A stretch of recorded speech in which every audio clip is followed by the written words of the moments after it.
Horizon Forbidden West was recently announced to have a $10 upgrade fee from the PlayStation 4 to the PlayStation 5, but Sony backtracked on that and today and said they were going to do it for free. But the only reason they did this is because of the player outrage, because Sony was caught in a lie.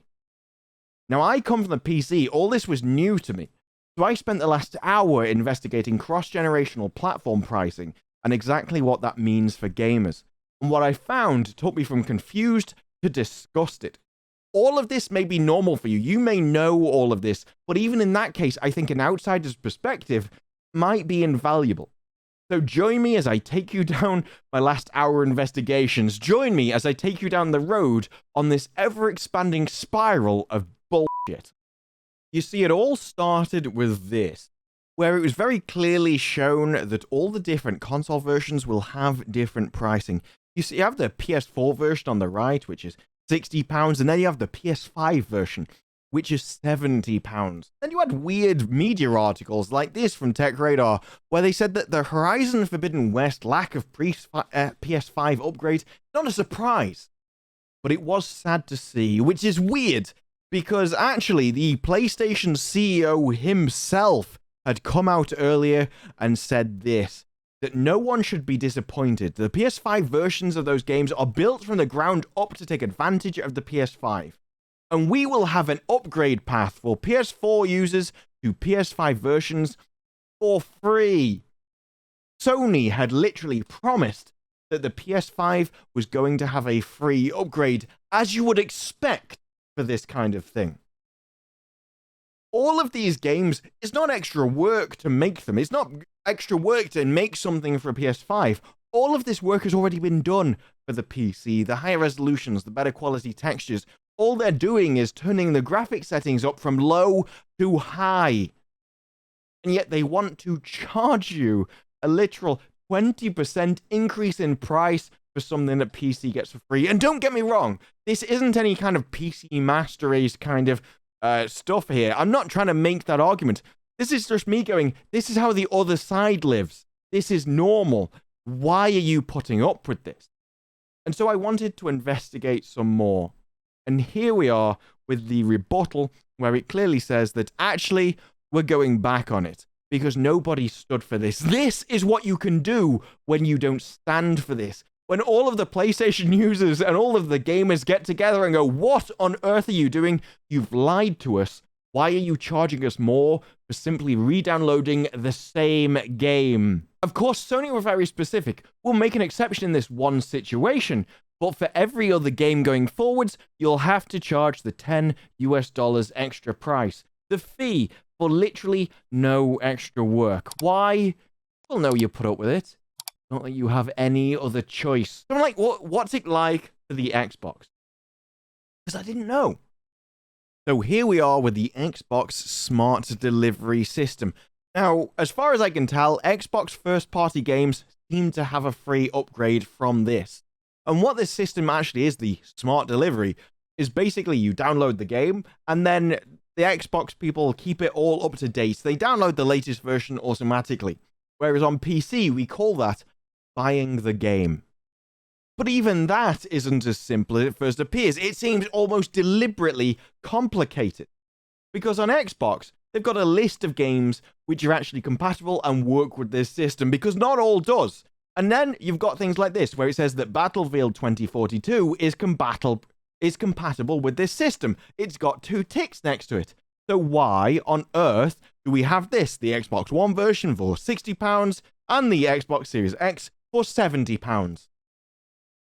Because we've just seen on the last page, there was 2 ticks next to it. It's listed in the compatibility. Why are we getting charged more? Well, that is because, as you can see here, these are the Ultimate Edition. This is the series. This is the Gold Edition. This is the Ultimate Edition. We're listing multiple versions of different editions of the same game in this list, just to make everything that little bit more complicated. We're obfuscating the actual reality of the situation behind various different levels in the list to confuse customers even more, and it took me quite a while to realize this. And this is why, even though we have a confirmed situation that this is going to be free, that Forbidden West is going to be free upgraded on the PlayStation, what's the reality? You can still buy different versions. Oh yes, even though they're giving it away free, they're still keeping all of the different versions. And how does this look to you? Does it tell you anywhere that these different versions are going to get free upgrades? Do you know, just by looking at this page, that that PlayStation 4 version costs the same as the PlayStation 5? No. Because they're charging you more. And so if you don't keep up with this, if you don't follow the PlayStation blog and you own a PlayStation 5, you may well buy that £70 version, even though you can buy the PS4 version and have the upgrade for free. This is not good customer service. This is deliberately complicated. This is trying to confuse the customers so they don't know what to buy in the hope that they pay more for the same game. There's so many different layers to this. I'm not just against the principle, I'm against how it's carried out. The principle of paying more for the same game, I've already find disgusting. That already repulses me. I don't know why any console gamer keeps up with that. Why you put up with that? There was outrage for this because the CEO of the company was caught in a lie.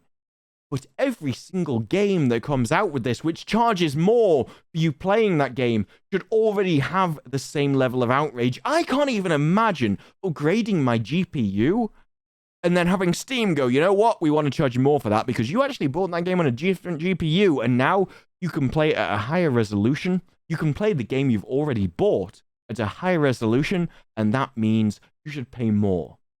You should be charged by the pixel. Just the fact that they actually have different editions available, even though they actually cost the same money because one of them has a free upgrade, I find actually repulsive. This is a predatory thing. This is literally preying on people's ignorance. If you don't keep up with gaming industry news, if you haven't watched this video, then I absolutely understand why anyone would look at this and be confused. Because I spent ages looking at this going, how come Battlefield 2042 is listed as being available, listed as being compatible, and still costs more money, still costs different prices? When it says here very clearly that Smart Delivery is what offers a free upgrade. I wasn't expecting developers to come out and say that no, we'll be compatible with Smart Delivery. Of course we'll give you that free upgrade just after we've charged you more. What this comes down to is that console players need to stop looking at different generations of console as entirely new devices, because they're not. Consoles have reached a point where all they are PCs in a box. At least before, you'd use different CPUs, there was more effort involved. They were actually different than PCs. But now you're using the same hardware. This is the same stuff. You're using the same operating systems, just slightly changed. There is no significant difference between the two. You shouldn't be treated differently. And believe me when I tell you, you want to get treated like a PC. And I think that that's how you should think of these next generations. This isn't an entirely new device. All it is, it's the same thing. If I change my GPU, if I change my CPU, if I upgraded my operating system and couldn't just download Steam and get the same game again, the amount of outrage that would cause on PC is astronomical. And I would not buy any game at all that wanted me to charge more for it. And I don't think Xbox players should expect any less. I don't think you should accept any less. The only reason that game developers think they can get away with charging you more because of the next generation is this entire attitude that a generation of console is some big major thing and not just something that you could do on PC yourself. Once you've built your own PC, once you've changed your own hardware, everything kind of changes, different perception. And this is one of the reasons they don't want to allow you to change things on a console. Because once you're allowed to change your own hard drives, if you're allowed to upgrade your own GPUs, everything would be different. You would see it differently. And so I find this entire situation disgusting. It's already bad enough that PlayStation thought they could lie to people, say they would give an upgrade for free and get away with it. It was already bad enough that they thought that PlayStation users would freely accept that, oh yeah, of course we're going to have to pay more. I don't care what the CEO of the company said. I'll just be willing to give them more money, even though it takes them no extra work. They think they can take advantage of you, and they think that you will accept it just lying down. And so do the games media. Here we are with Tech Radar going, yeah, it's very upsetting, it's sad, but it's not unexpected. And if it's not unexpected, why don't we just take it? Why don't we just get on our knees and make it lovely?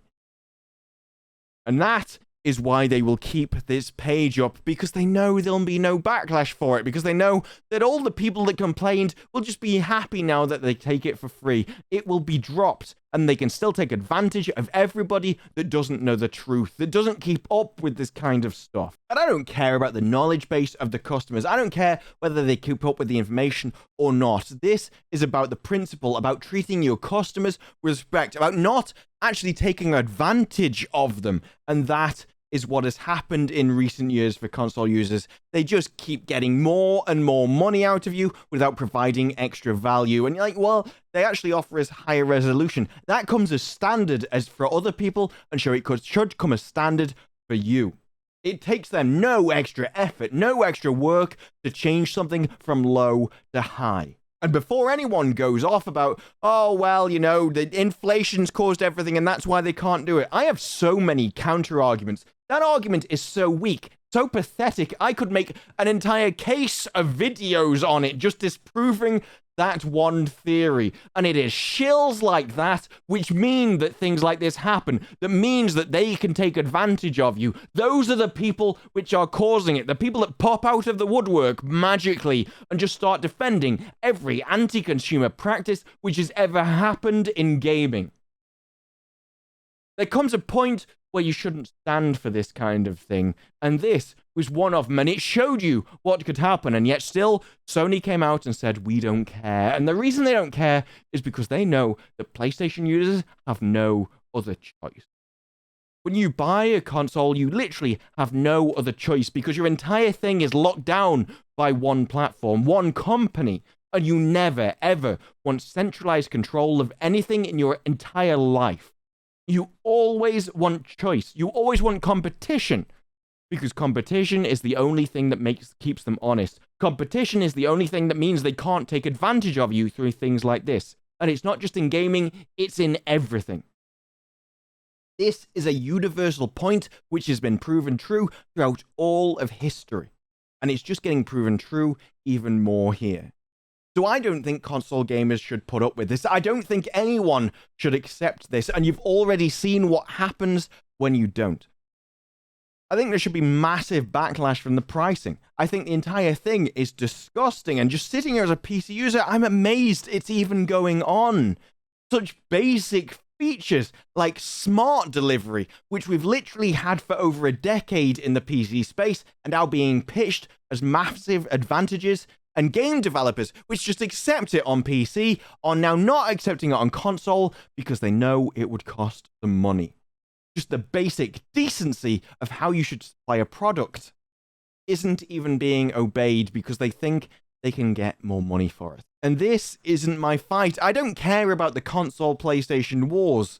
I just see us all as gamers. And I think for things like this, everyone should stay as a solid block. Everyone should be against this kind of thing. And maybe together, through mass outrage, through videos like this, through changing the perception of not just what is allowed for game pricing, but changing the perception of what a console is, from some magic, unique thing in a box, which is a great new innovative device that changes every few years, that should just be worshipped together, be in competition with each other. No. It's just a PC in a box that you've changed a few bits on. You've upgraded the CPU and the GPU. That is it. If you can change the perception, I think you can win the war. But for now, that's it from me. If you liked the video, press like and subscribe for more videos in the future. And let me know what you think of the topic down below. What's your opinion of Horizon Zero Dawn? And I'm not a console gamer, so I'm really interested to hear Xbox and PlayStation players' opinions down below. A cross-generational platform, yay or nay? Let me know your thoughts. But for now, that's it from me. I'll see you in the next one.